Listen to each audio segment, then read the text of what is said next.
Hey, what's up, Heart Starlers? This is Hector here, the Kettlebell coach. In this video, I'm going to be sharing an update on the next phase of my double kettlebell jerk journey. I'm essentially documenting the journey for so that way you can see that I practice what I preach, all the things that I talk about doing and things that I recommend you do to on how to use kettlebells to build a stronger, more capable body, etc. I want to show you that I practice what I preach and that the things that we teach at Hardstyle actually work. And so, one of the things that frustrates me the most is when I see coaches and trainers talk about things that they would probably or talk about things or even take their own students through things that they would probably never do in their own training. You've probably seen this yourself. Most of the time, our students come to us because they want to do the things that we've done or they want to accomplish the things that we've done. I think that's the whole reason why you hire a coach is you find someone that has done what it is that you want to do and then you hire them to help you do that, right? And that's just a big frustration for me is I've seen on the internet, I've seen around local communities and whatnot of just coaches and trainers taking their clients to things that they would probably never even do with their training. So I want to use this little segment that we may be running on a regular basis of just updates of my into my own training, what it looks like, why I'm doing what I'm doing, and you can see how I use the exact same principles that we talk about here on the channel. So if you're just joining us, since June of 2023, I've been training for the most part the double kettlebell jerk exclusively. It's been the prime staple of my training. I've incorporated one other exercise, which I'll talk about here in just a moment. And the reason that I chose the double kettlebell jerk. And the reason why I started this journey was right around the end of 2022, going into 2023. I had a significant like life shift, like a life change, and we were making some transitions with my business and the gym, and just a lot of things were going on at that time. I started doing some business coaching mentorship for other coaches and trainers that wanted to build a business online and essentially do the things that we'd done at Hardstyle. So I started, I was kind of spinning multiple plates at one time. So one of our core philosophies is less is more, a less is more approach to life. That's part of what we call the strength engine. And the more complicated life becomes, we teach our students that the more simple training should be, because you hear me say ad nauseum, or if you've been here for any period of time, you hear me say ad nauseum, that simplicity leads to repeatability, and repeatability leads to consistency. And consistency is the mother of long-term success. So when life gets complicated, we don't need to complicate our training. We should actually simplify our training. And that's what began this adjustment in my training. Because prior to that, I had been training the barbell deadlift for the majority of my training. And I would incorporate some other stuff. But for the most part, a lot of my training as a whole, I would focus on one exercise for simplicity because I know I could repeat it long term. But during this shift, I didn't feel like I would be in the right headspace to be deadlifting. Okay, deadlifting there's a lot of psychological work that goes along with that. So I didn't feel I'd be in the right headspace doing that. And so as I started to simplify things, I asked myself, what is the one exercise or maybe two exercises, but what is the one exercise that I could do that would provide me with all of my needs? And in my opinion, that is the double kettlebell jerk. Now, keep in mind, this is a high level skill. I've been using kettlebell strength training with kettlebell since 2006. So that puts us almost at 20 years. And so I've developed the skill sets to be able to jump right into an exercise like the double kettlebell jerk. And the last episodes here on the channel, we talked about upstream decision making, upstream thinking, and we talked about performance progression training. I'll link some of those videos here in the corner if you're just now joining us on this channel.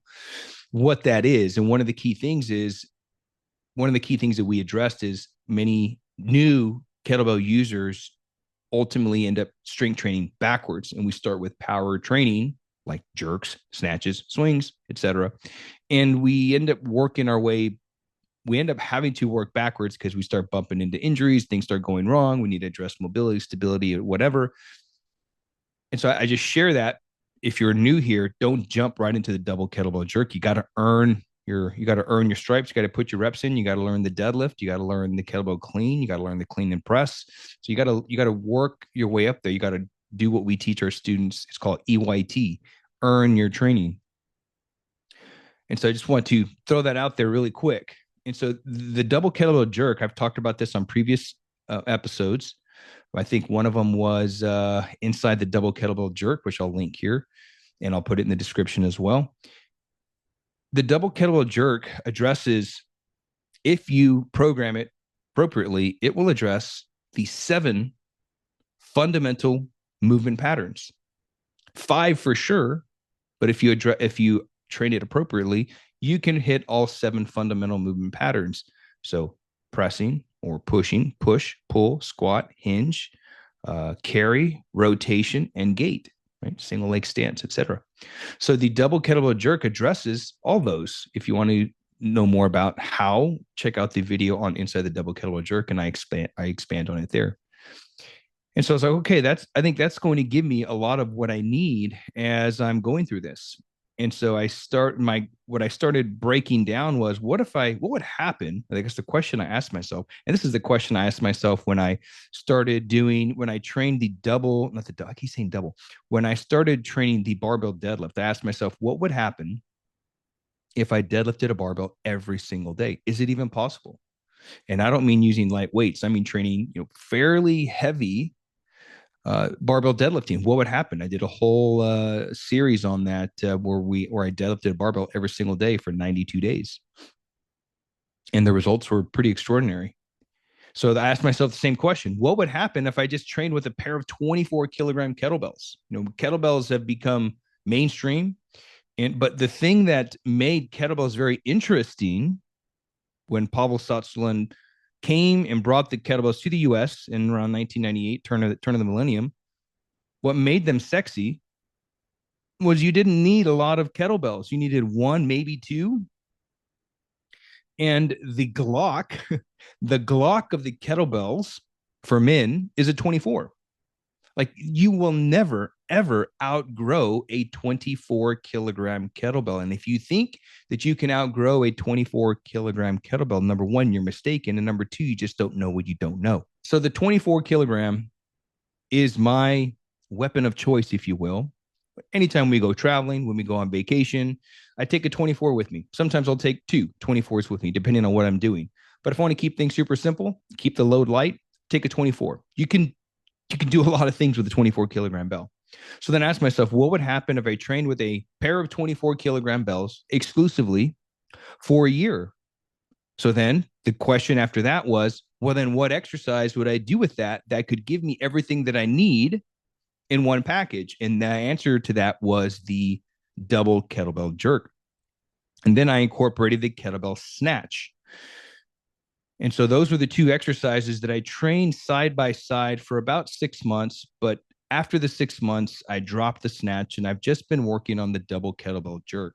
So I'm going to break down, just for context, the 6 phases that I've worked through since April of 2023. So we're over 2 years now into this journey. I'm going to break down the 6 phases and what my phase looks like moving forward.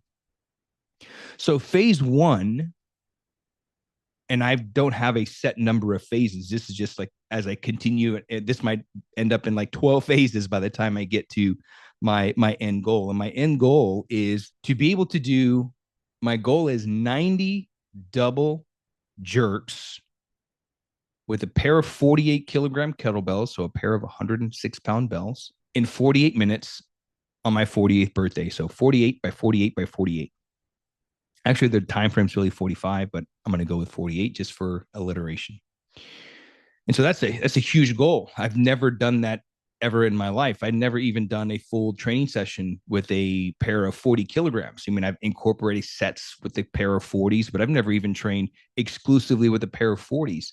36s have always been like my heaviest in terms of like, this would be my primary training weight. 36 was always just a sweet spot for me. 40 kilos is just a lot. Like, if you've never used a pair of 40 kg bells, it's just difficult to describe. And I don't mean just using it for, one set of clean and presses or something like that, but training exclusively with a pair of 40s is a different animal, let alone training with a pair of beasts. I don't know anybody that's ever trained exclusively with a pair of 48 kg bells. So that was a goal. These are the questions that I ask myself as I'm planning out my training.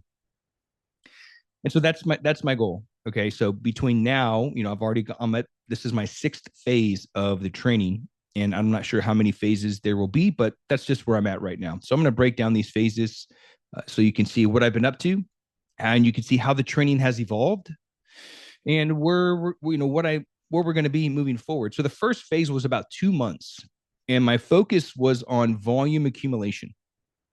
I talked about this in a previous episode on how we train backwards, not just on a macro level from a performance progression.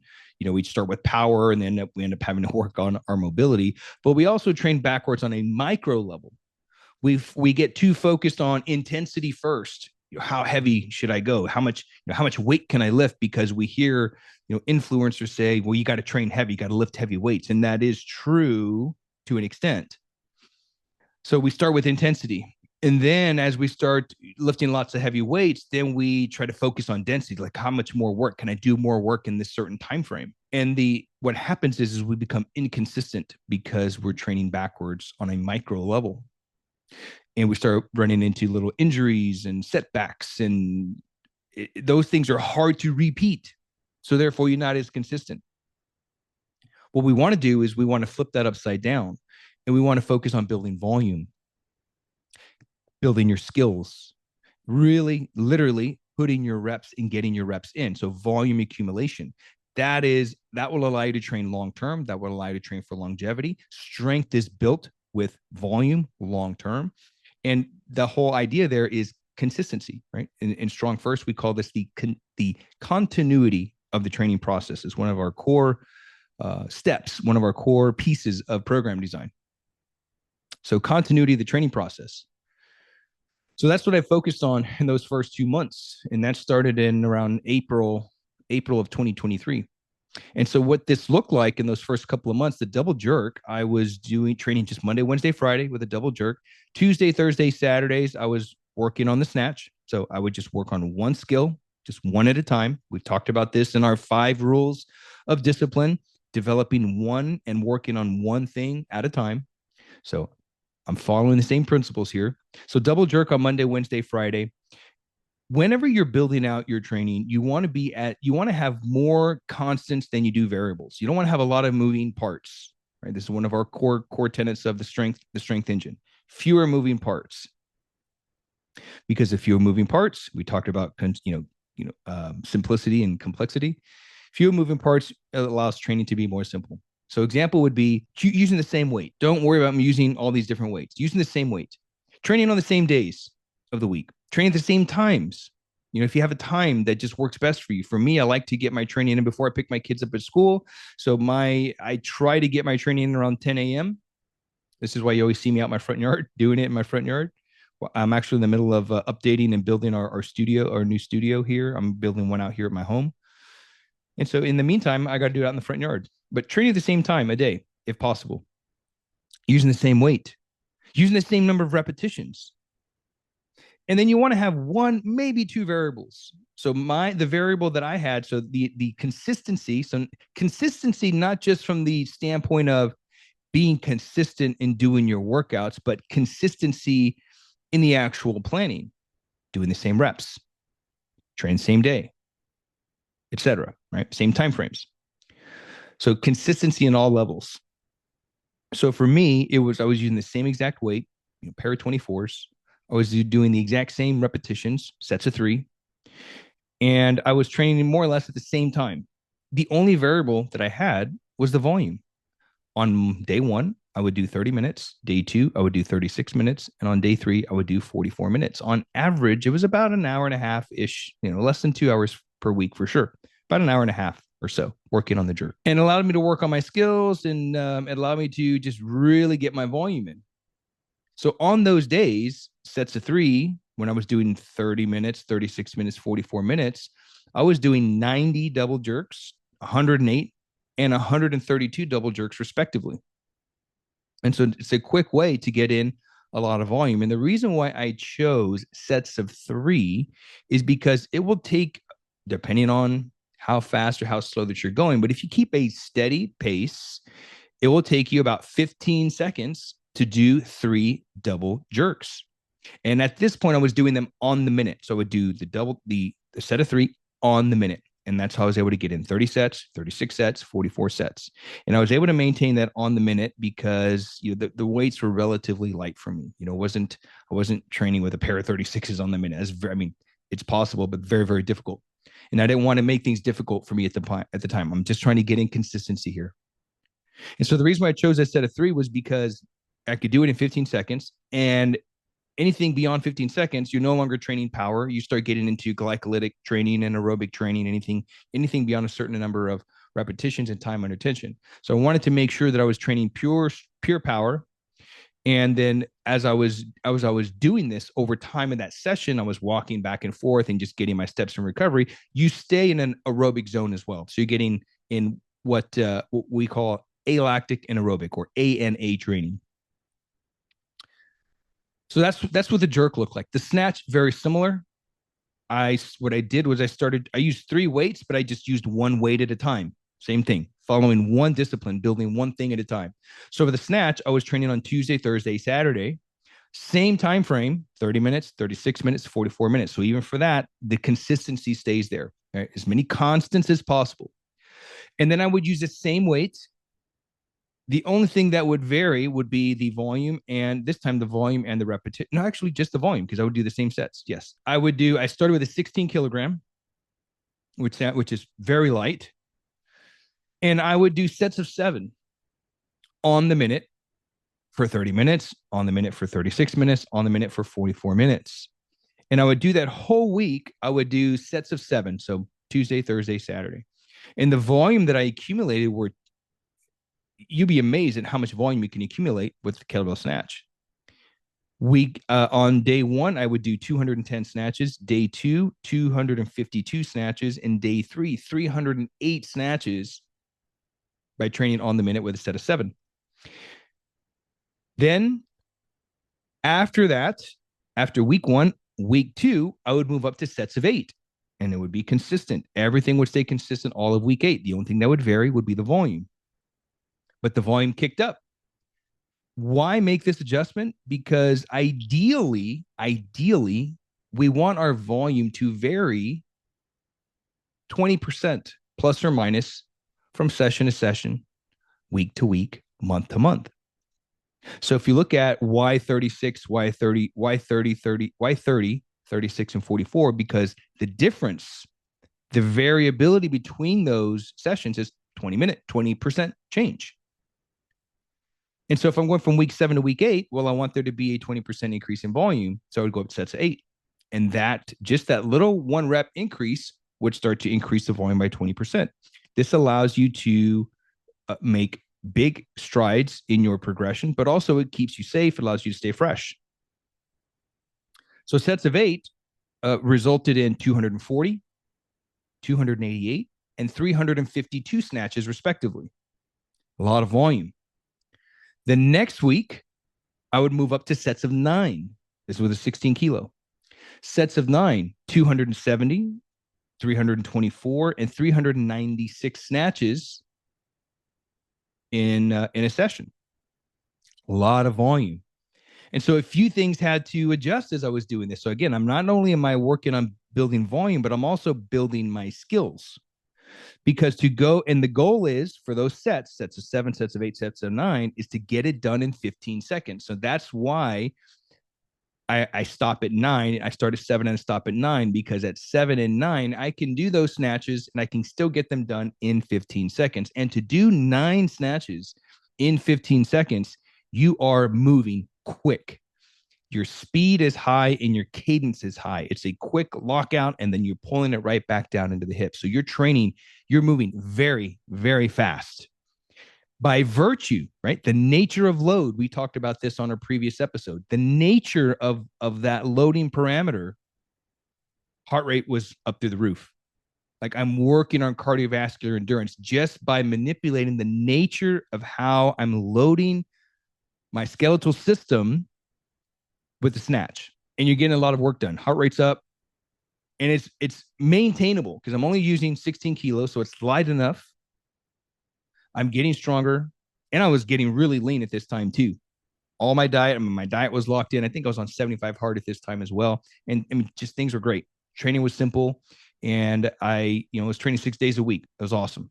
And so once I would go that week one, sets of 7, week 2, sets of 8, week 3, sets of 9, once I completed all volume with, up to sets of 9, I've earned my training and I can move up a weight now, right? Density. So we started with volume accumulation, then get into density, right? I mentioned training micro backwards. We do intensity first, then density, and then we lack consistency. Well, this is training it backwards, getting in volume, practice, and skill, building that, then working on density. After we've worked on both skill and volume and then density, now you've earned your training and you can move up a weight. So after I went through and I did probably well over 1,000 snatches.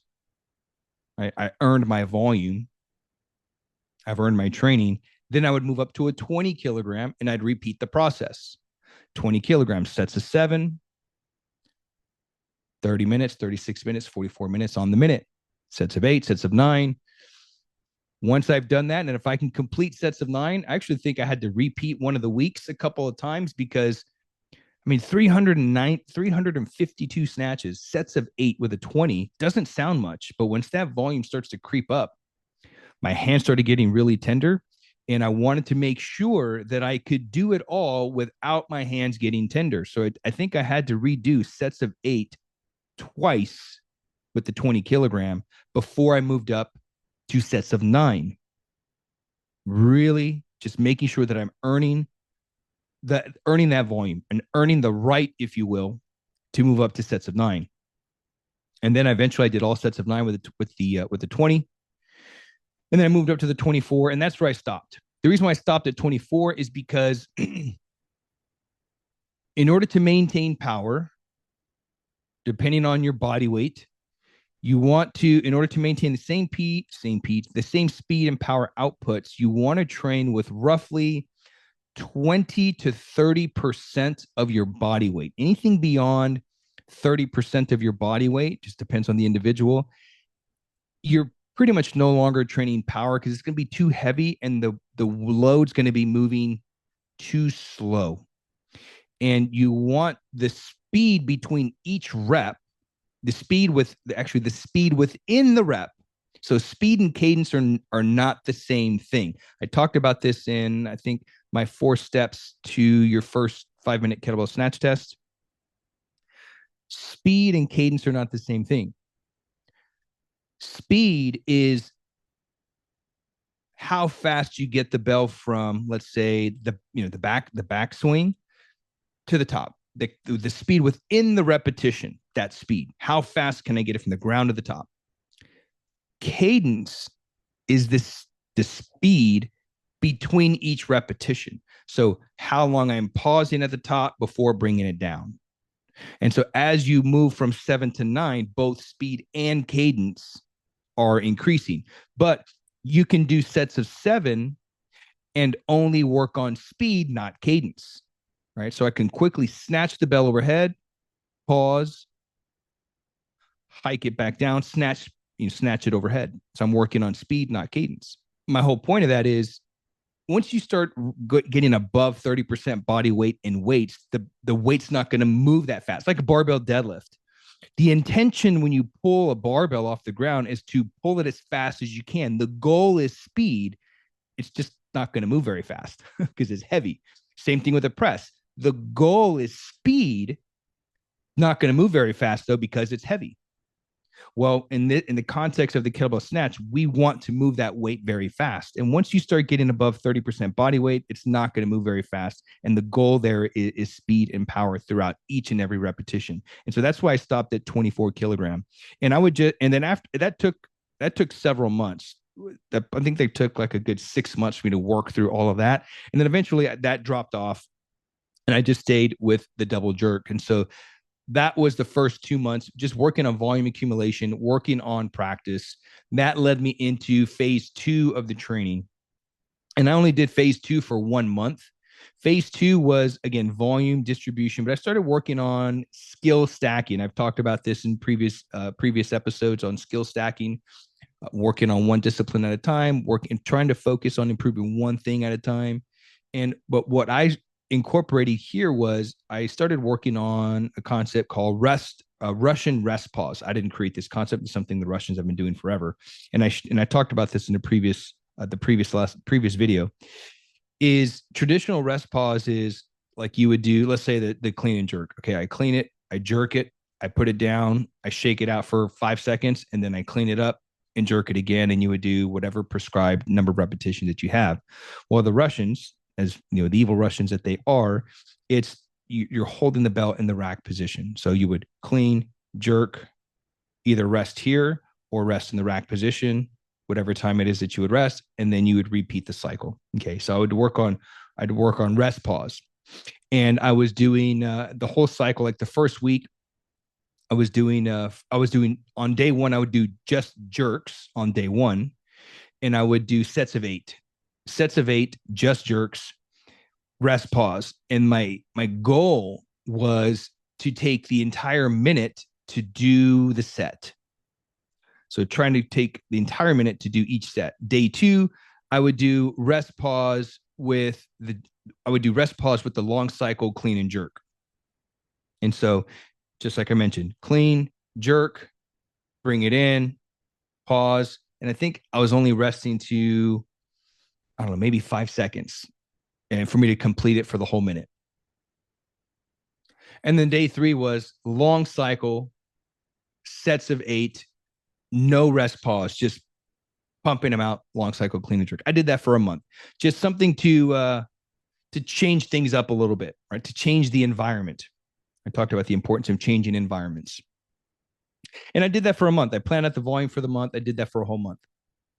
Phase three, I have phase three at this point. I finished all of the rest of 2023 and into June of 2024. So this was probably about another, I don't know, a good maybe 6 months or so. And I went back to volume accumulation and basically repeated phase one again. But this time it was just the jerk only, not doing the snatch.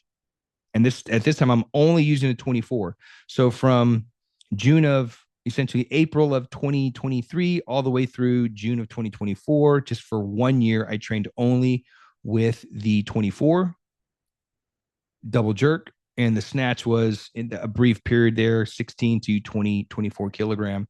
And the results were amazing. I mean, life was really good. Life was simple. I got really lean. I was at 75 hard. I got down to, I don't know, I think like 14% body fat, keeping nutrition dialed in. And, I'm not eating like a, bodybuilder, wasn't really doing a lot of restriction, but nutrition was dialed in. And I got down to, I think my lowest was like 14.3% body fat, something like that. So everything was going great. Phase four started July 1st of 2024. And that took me through September 19th of 2024. So that was what, July, August, September, like another 2 months. Now what I started focusing here was on building density with the 36 kilograms. So we talked about the micro training, consistency, then density, and then increasing the weight. Well, with the jerk, I haven't increased the weight at all. I've just been working on just building volume. I haven't done any density work with the 24s on the double jerk. It's just been this exact same thing for the most part. 30 minutes, 36 minutes, 44 minutes, sets of 3. I just never moved from sets of 3. So now we're about a year in before I start working on increasing weights and density. And what I did was I jumped to the 36 at this point. So in between here, I took a little bit of a break. Then I started getting into the 30, working around with the 28, with the 32. And then eventually I just jumped to the 36 because I knew that was a weight that I could train with on a regular basis. So just training with a pair of 24s primed me very well for training with a pair of 36s. And this is what this phase looked like.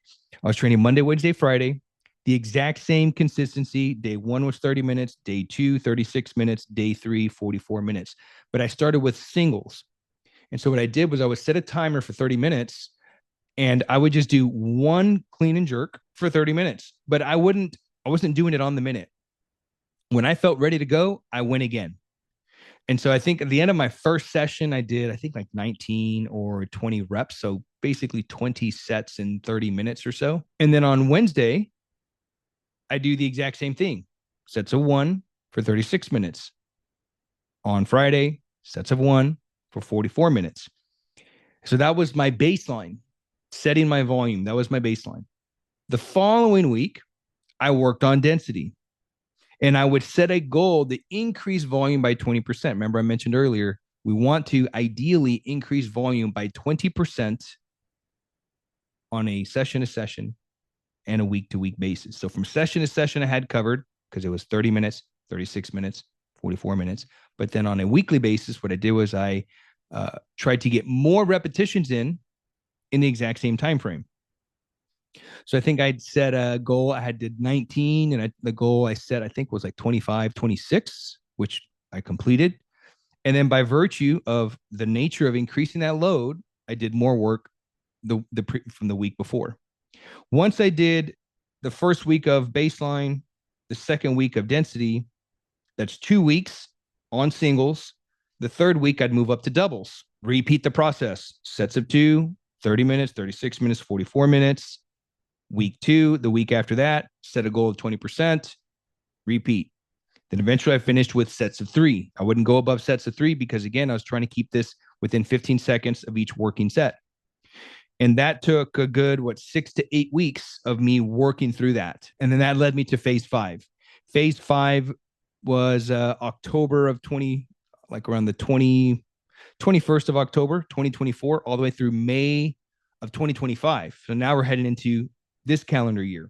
And I went back to the beginning, volume distribution, practice, all the way back. You've seen the pattern here, rinse and repeating. Training doesn't have to, the actual execution, of the training doesn't have to be complicated. You can keep it very simple. And it's just a matter of repeating certain processes, having a system to follow, and then repeating these processes over and over and making the little micro adjustments like I'm talking about in this video.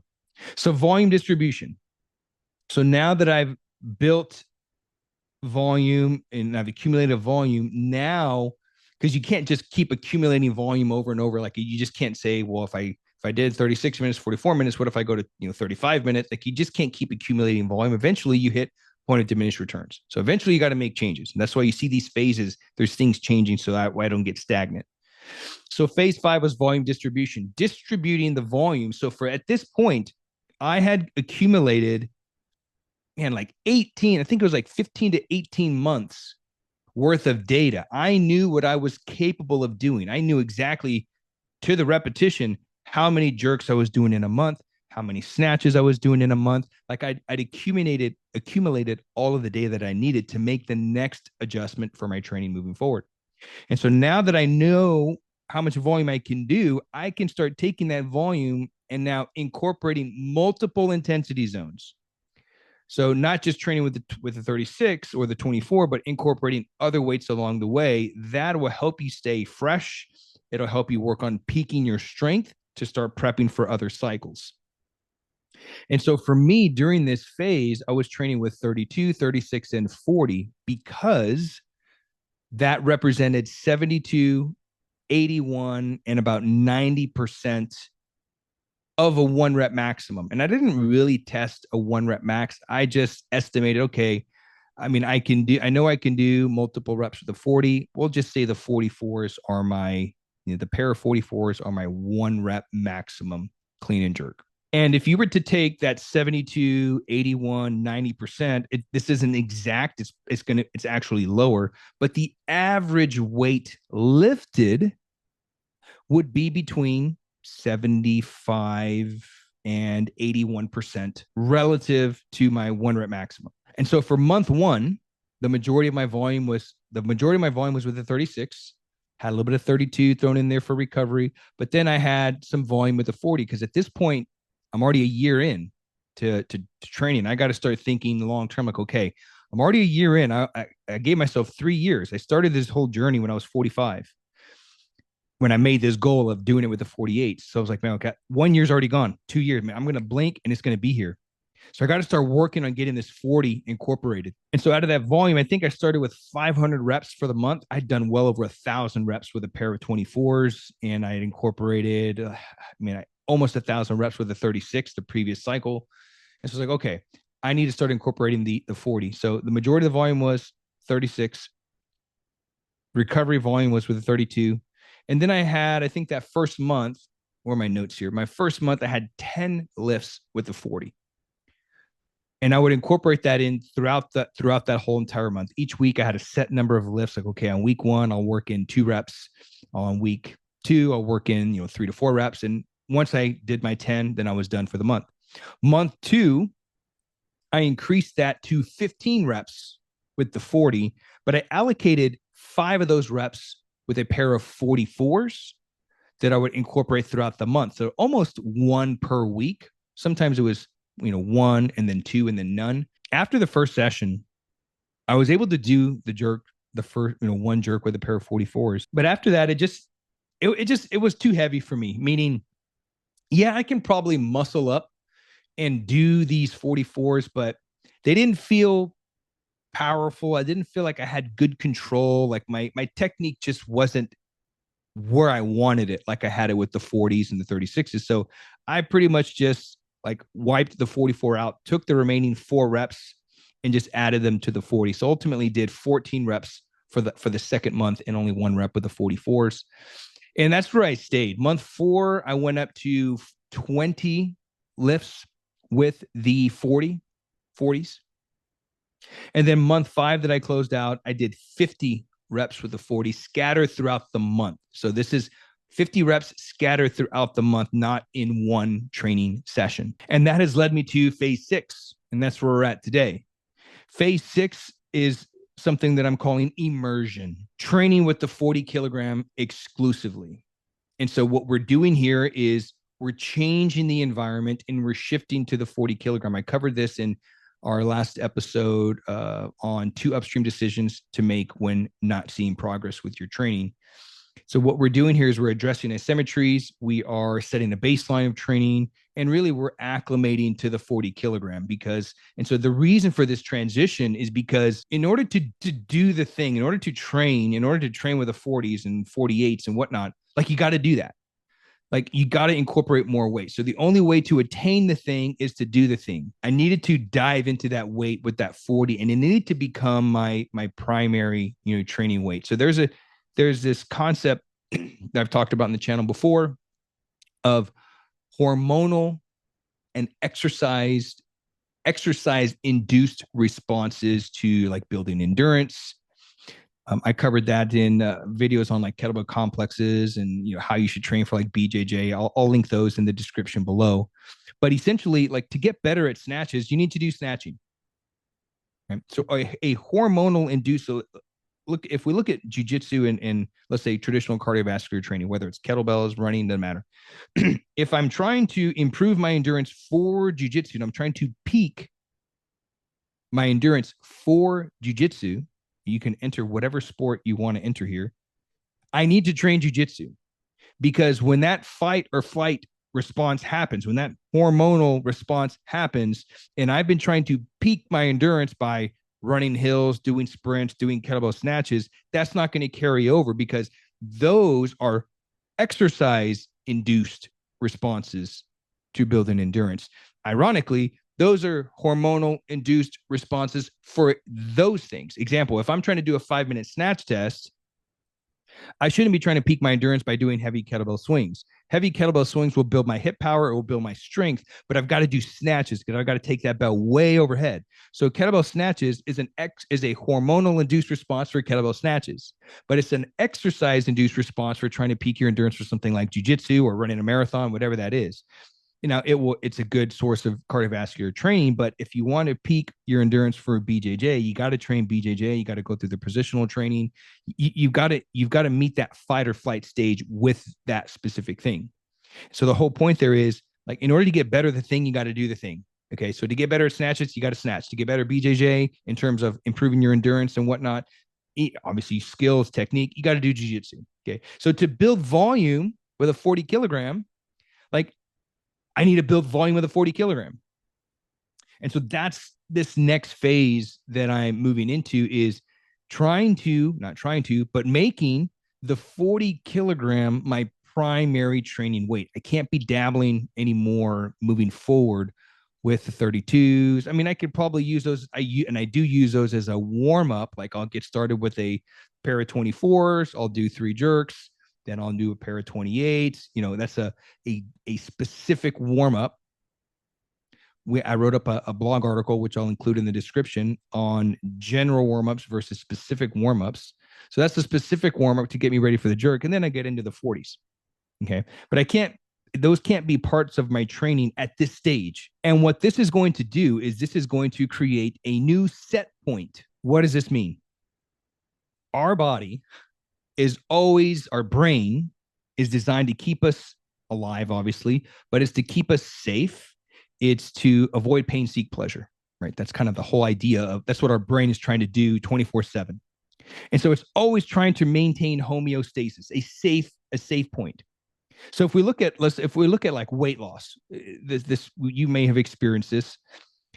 After losing weight, you see a lot of people gain the weight back after, like, they go on this program and they'll lose like 75 hard. I know people that have done 75 hard and they gain all the weight back. And obviously 75 hard is not a weight loss program, but you do lose weight on it. Or they've done some other diet. They lose weight, and then 6 months later, they're back to where they were in the beginning. Why? Several reasons. I won't get into all the reasons, but several reasons. But one of the ones I just want to address is it's not safe for them.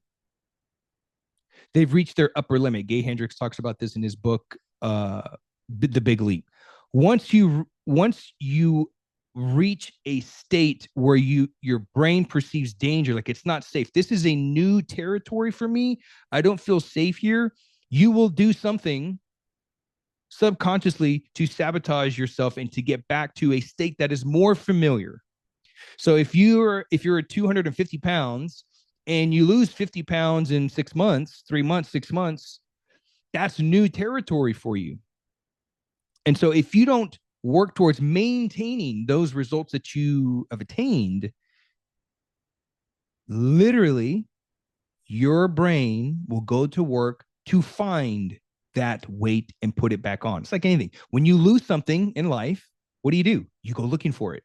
If you lose your keys, if I lose my phone, I will go looking for it. Your body, in a sense, does the same thing. Your brain, in a sense, does the same thing.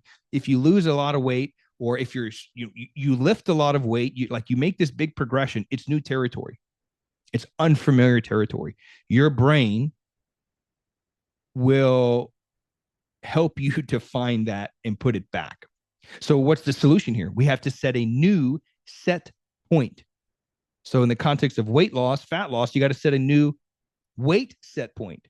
So if you lose the 50 pounds, you've got to work on maybe eating that maintenance for a period of time. You got to work on maintaining that same weight, even though the program ended. If you did 3-month program, 6-month program, the program ended, you can't stop. Because if you try to go back to the way that you were doing things before, your brain's like, not safe, gain the weight back. But what you got to do is you got to train your brain that, hey, this new territory is safe. This is where I want to be. So you're going to have to maintain that weight probably exact same time or twice. If you did a program for 3 months, you need to maintain it for another 3 months. If you did a program for 6 months, you need to maintain it for another 6 months to teach your brain that this is a safe place for me to be. Don't go looking for the weight to bring it back. And what that does is it creates a new set point. And if you want to, then you can go back into maybe another weight loss, fat loss cut. And then you repeat the process. This is a new set point for me. Maybe your goal is to get to 180, 190 pounds and you're 250. Well, you lose 30, 40 pounds. You got to stay there and make that the new set point and then dive into get work towards the 190 and then make that the new set point. And that's how people are able to maintain weight loss long term. The same thing would apply for strength training for me in this context of strength training with a 40 kilogram. Incorporating the 40, like the way I was, and this is just part of the process, incorporating the 40 like I was in that volume distribution where I did, 10 double jerks with the 40 and then 15 double jerks with the 40 and then eventually 50. Like that's making progressions, but I wasn't staying there. I wasn't making it my new training weight. So it works until it doesn't, right? Whenever you peak, if you hit a 1 rep max for your deadlift, if you hit, you press a certain kettlebell, like, oh man, I pressed half my body weight. That was just a peak. In 2 weeks, 3 weeks, you won't be able to do that again. You got to ramp up and work up to it again. So how do we do that? Well, that's for another video, but the goal is to eventually keep getting stronger. Go back to step one, rebuilding your volume, and you're slowly inching up to where eventually that becomes your main training weight. And now instead of doing singles with that half body weight, you're doing doubles and triples and eventually sets of 5. And it's sets of 5 that build that long-term strength with any weight that you're lifting. And so eventually that me making those little incorporations of the 40 will work until it doesn't. And so it works really good for building strength. But for me, I don't want to build that peaking strength with the 40s. It needs to be my primary training weight. What I'm moving to now in phase 6 is immersion, creating a new set point with that 40, training my brain that, hey, this is something that you're going to be doing for a while now with the 40. And then eventually we rinse and repeat and we work our way up to the 44. And it'll be the exact same process. Me building this volume with the 40, then working in density with the 40, and then eventually slowly incorporating the 44 like I did with the 40s. And then eventually it's going to be immersion with the 44s.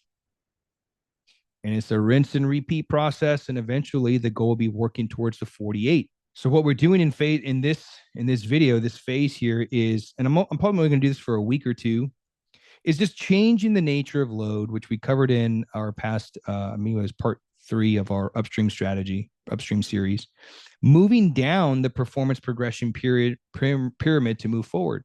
So we're moving from maximal strength training that we were doing with a double bells, and we're moving down to single kettlebells.